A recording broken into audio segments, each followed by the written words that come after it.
Pini kate para de la hudash. Kapitara daso. Hatakiria dirija. Punetera do keveheria. Reste que mune darabasho. Terese tereya. Alléluia, Saint-Esprit. Te bénissons, Saint-Esprit. Te bénissons pour ce moment. Te bénissons pour ta parole. Que ton nom soit glorifié dans ce lieu au nom de Jésus. Que 10 5 sur 5. Dis Amen pour ça. Amen pour ça. Ce matin, je vais parler, je vais répéter quelque chose que j'avais parlé parce que la Bible dit que la foi vient de ce qu'on entend. Mais tu n'as pas besoin d'écouter pour la première fois, tu écoutes pour la deuxième fois, la troisième fois, jusqu'à ça entre dans l'intérieur de toi, jusqu'à ce que tu commences à vivre la chose. Donc ce soir, et ce matin, pardon, je vais prêcher et je vais répéter sur le thème transfert d'onction. Quelqu'un dit transfert d'onction? Quelqu'un dit transfert d'onction?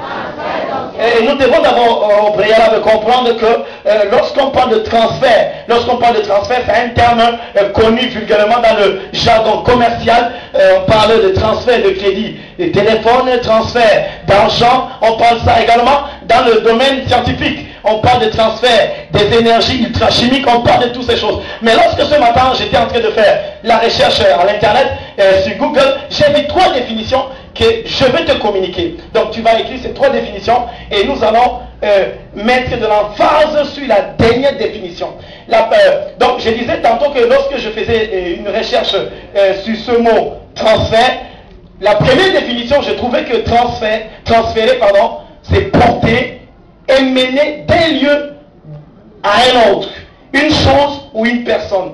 Donc transférer, là c'est dans le dictionnaire que j'ai trouvé à Google, sur le net, c'est porter et mener d'un lieu à un autre, une chose ou une personne. Ça c'est la première définition. La deuxième définition, c'est faire passer d'un jour, entre parenthèses, d'une heure à l'autre. Ici on peut parler de transférer un rendez-vous. Transférer un rendez-vous, c'est un exemple. Transférer un rendez-vous. Donc la deuxième définition, c'est faire passer d'un jour, entre parenthèses, d'une heure à l'autre. J'ai donné l'exemple, transférer un rendez-vous. Et la dernière définition du mot transférer que nous trouvons à Google, c'est transmettre en observant les formalités légales. Transmettre en respectant les formalités légales. Et je veux me focaliser, me baser sur la troisième définition. Donc, quand je parle dans ce que nous allons parler ici là, le mot transférer ici là, le mot transfert d'onction va renvoyer à communiquer l'onction, va renvoyer à impacter l'onction.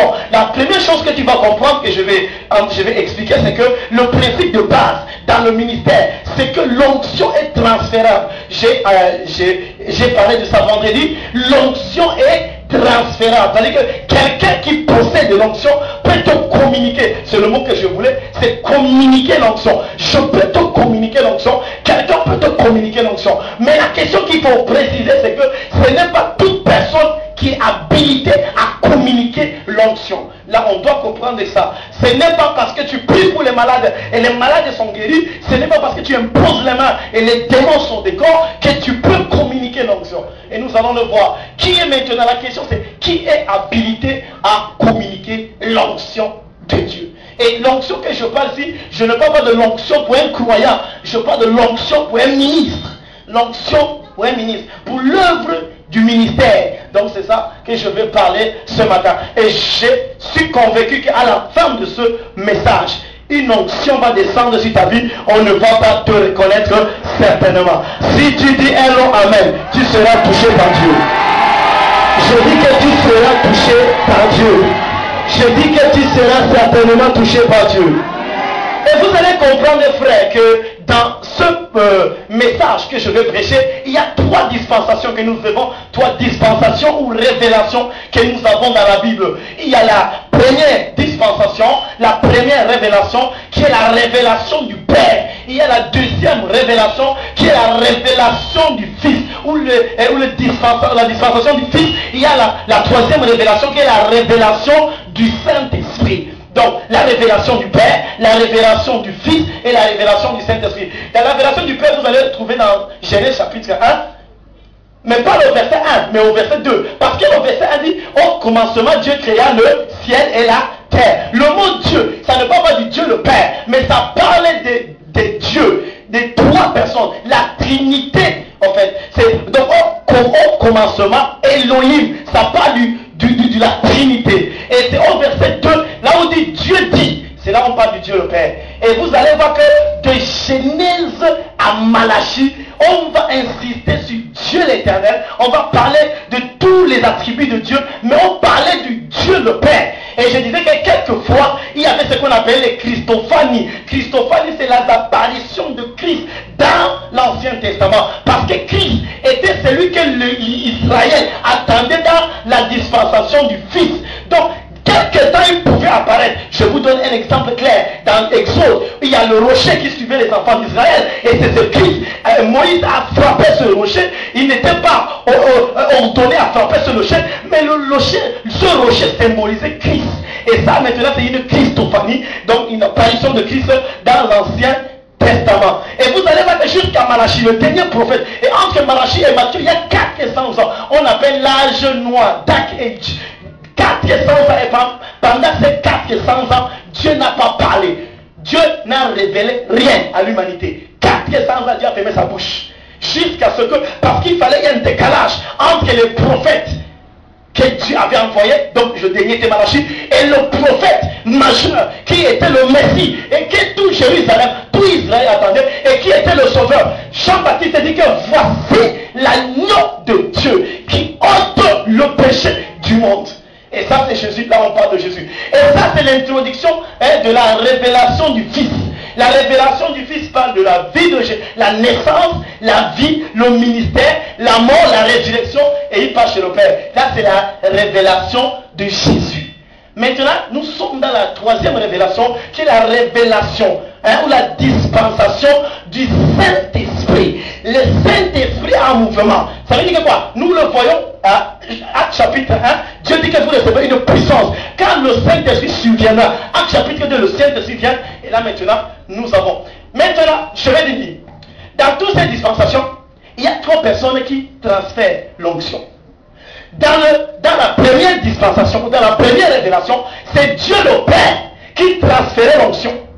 Donc, Dieu regardait comme ça, il choisissait un homme. Il pouvait choisir Josué, il pouvait choisir Moïse, il pouvait choisir Abraham. C'est Dieu qui choisissait. Et quand il choisissait, il y avait une onction que la personne recevait. Et l'esprit qui accompagnait la personne dans le ministère. Et je souligne que l'esprit ne restait pas sur la personne. L'esprit venait de temps en temps, mais l'onction était déjà sur la personne. Là, c'est Dieu qui impactait. Donc, dans la première révélation, qui est la révélation du Père, le transfert d'onction est réservé au Père, Dieu le Père.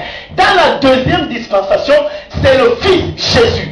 Matthieu chapitre combien? Matthieu chapitre 10, vous allez voir que Dieu va relâcher une onction apostolique sur tous les disciples. Amen. Les 12 disciples seront les 12 apôtres. Donc il y a une onction apostolique qui sera transférée par qui? Par Jésus, parce que c'est sa dispensation. Parce que c'est... vous comprenez ce que je dis? Vous comprenez? Parce que c'est son temps. Jésus va transférer l'onction et vous allez voir que les disciples vont maintenant devenir les apôtres. Amen. Et maintenant, lorsqu'ils deviennent les apôtres, nous entrons maintenant dans la troisième dispensation, la dispensation du Saint-Esprit. Et maintenant, dans la dispensation du Saint-Esprit, ce n'est plus Dieu le Père. Non. Ce n'est plus le Saint-Esprit. Ou non, Jésus, pardon. Mais maintenant, c'est les apôtres. C'est l'onction apostolique qui communique les dons spirituels pour l'édification du corps de Christ. Quelqu'un dit 5 sur 5. Je vais aller doucement pour que tu puisses saisir tout ce que j'ai envie de dire. J'ai beaucoup de choses à dire. Bon, concernant la dispensation du Père, le transfert d'onction a été opéré par Dieu à travers les prophètes. Vous pouvez écrire ça. On peut ouvrir Exode chapitre 28. Exode chapitre 28. J'ai dit la première révélation, c'est la révélation du Père. Et le Père communique l'onction lui-même ou bien par les prophètes. Vous allez lire ça dans Exode 28, 41. Est-ce qu'on peut lire Exode 28, 41? Également écrit Lévitique 16, 32. Lévitique 16, 32.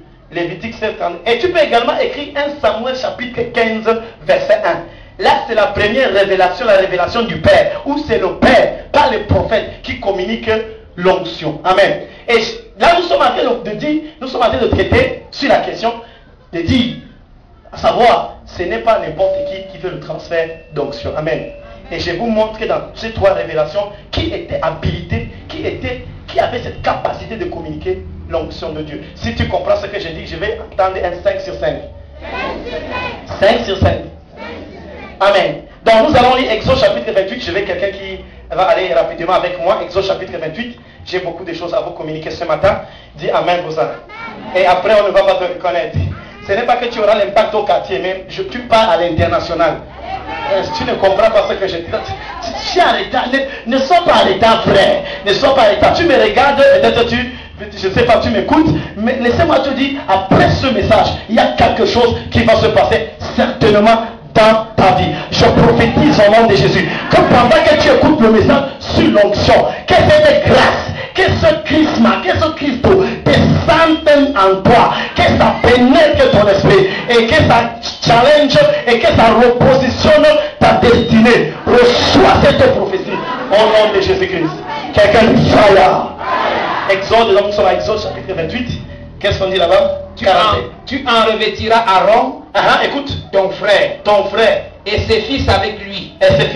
Tu les joindras, tu les consacreras, oui. Tu les sanctifieras, oui. Et ils seront à mon service dans le sacerdoce. Vous voyez, l'onction vient pour te positionner dans le service. L'onction vient pour te positionner dans le service. On ne reçoit pas l'onction pour rester à la maison. Non, je parle de l'onction, c'est pour le ministère.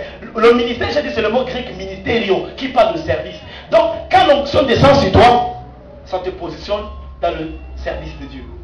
Ça peut être le chant, ça peut être le ministère de la parole, ça peut être l'intercession, ça peut être le monde des affaires, ça peut être un ministère peut-être de sagesse, je ne sais pas. Mais la Bible fait comprendre que quand l'onction vient, ça te positionne dans un ministère spécifique.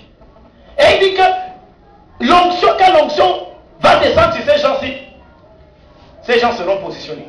Vous allez le voir également dans 1 Samuel, là vous allez lire ça à la maison. Là c'est la première révélation, la révélation du Père. Mais pendant la révélation du Fils de Jésus, le Fils, vous allez voir que c'est lui qui était habilité dans sa génération pour le transfert. Matthieu chapitre 10. Amen. Où les disciples, il va descendre, déverser l'onction apostolique sur eux. Et également, nous avons la troisième dispensation, qui est la dispensation du Saint-Esprit, où nous voyons le ministère apostolique à l'œuvre.